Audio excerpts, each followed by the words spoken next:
US President Donald Trump has expanded a sweeping travel ban, imposing full or partial entry restrictions on citizens from numerous African countries. Countries facing a full ban include Burkina Faso, Mali, Niger, Sierra Leone, South Sudan, Chad, the Democratic Republic of Congo, Equatorial Guinea, Eritrea, Libya, Sudan, and Somalia.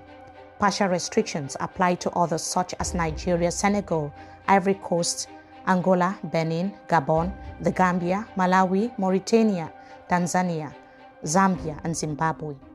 Many of these nations have previously been described by US administrations as key democratic and security partners. The White House says that the measure aimed to protect national security and block individuals deemed threats to US administrations. However, refugee and faith-based advocacy groups argue that the policy relies on nationality-based exclusions rather than individual screening, risking further marginalization of vulnerable African populations. Some African countries have been banned by USA, Tanzania being inside. Zimbabwe, we have Nigeria, we have Mali, we have Chad, we have Burkina Faso, and like 16 countries are being banned. And on this list, there's no Kenya. Our brothers and sisters are there. We have Somali, Eritrea, Sudan, we have Tanzania. Now, this is not a win to Kenya, because a lot of Kenyans will think, oh, now we win, now we are not banned, we are good.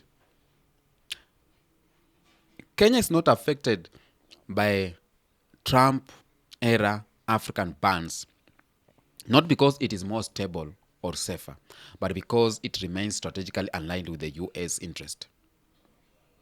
Kenya serves as a key military and intelligence partner for the United States in East Africa. Kenya serves as a regional diplomatic ally that supports Western-led security and economic agendas. Kenya serves as a predictable government that avoids openly challenging Western power structures. So under President William Samoei Ruto, Kenya has maintained strong diplomatic ties with Washington, cooperation on security and regional politics, and an unconfrontation stance towards Western influence. And Western bans are political tools, not neutral security measures.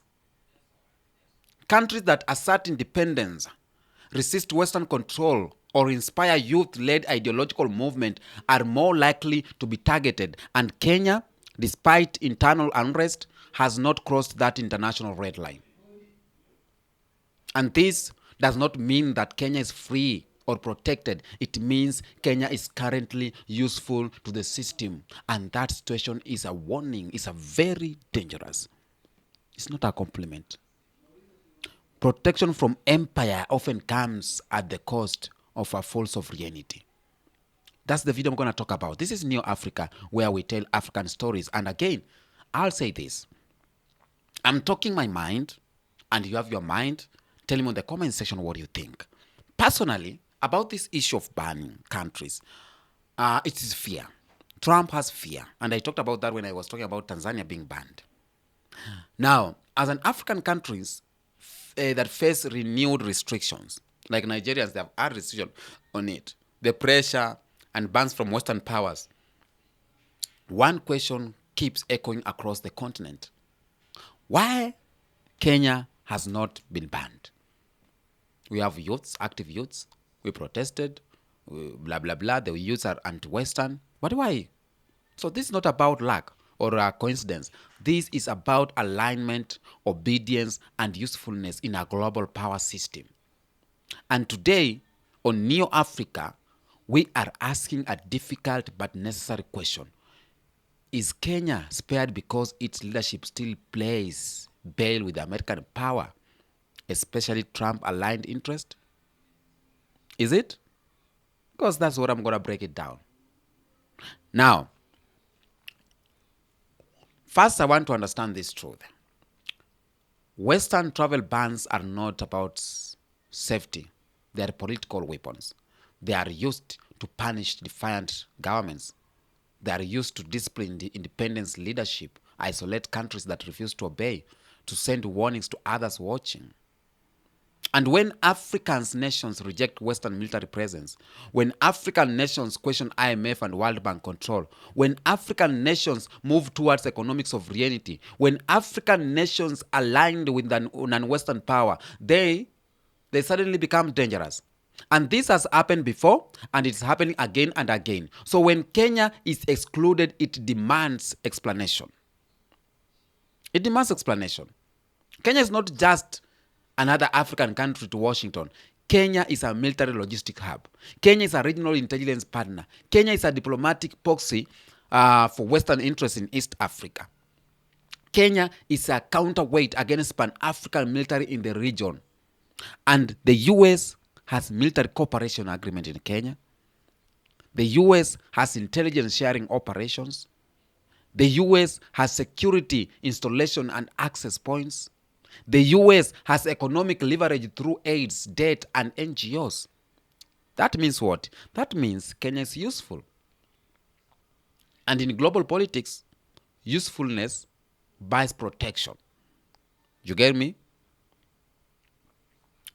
Ruto has consistently positioned Kenya as a stable Western ally.